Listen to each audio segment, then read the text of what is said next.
श्रीराम जय जय राम श्रीराम जय जय राम श्रीराम जय जय राम 31 திருமண மேடைக்கு வருதல்.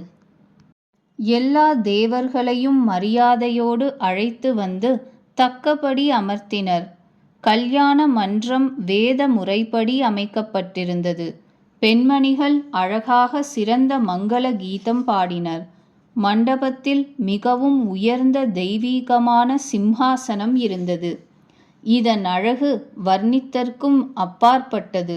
ஏனெனில் அதை பிரம்மதேவனே படைத்திருந்தார். பிராமணர்களுக்கு தலைவணங்கி உள்ளத்தால் தன் சுவாமி ராமச்சந்திர பிரபுவை தியானித்து சிவபெருமான் அந்த ஆசனத்தில் அமர்ந்திருந்தார்.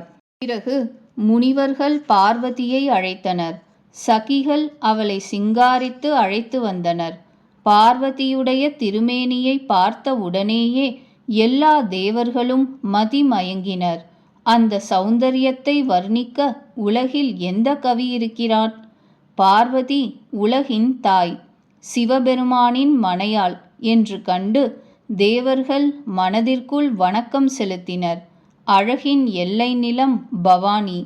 கோடி வாய்களினாலும் அந்த பொலிவை வர்ணிக்க இயலாது.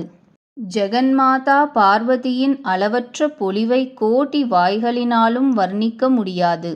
வேதங்கள் ஆதிசேஷன் சரஸ்வதி சொல்ல கூசுகின்றனர் என்றால் மந்த புத்தியுள்ள துளசிதாசன் எங்கே? அழகும் பொலிவும் நிறைந்த பவானி தாய் சிவபெருமான் அமர்ந்திருந்த மண்டபத்தின் மத்திக்குச் சென்றாள்.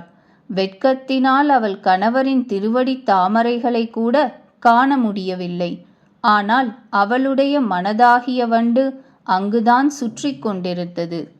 முனிவர்களின் அனுமதி பெற்று சிவபெருமானும் பார்வதியும் கணபதி பூஜை செய்தனர். மனதில் எல்லா தேவர்களும் அனாதியானவர்கள் என்பது தெரிந்திருந்தால் இந்த செய்தி கேட்டு எவரும் சந்தேகப்பட தேவையில்லை. கணபதி சிவ பார்வதிகளில் குமாரராயிற்றே, அவர் இப்பொழுது அங்கே எப்படி வருவார்? இந்த சந்தேகம் எழாது.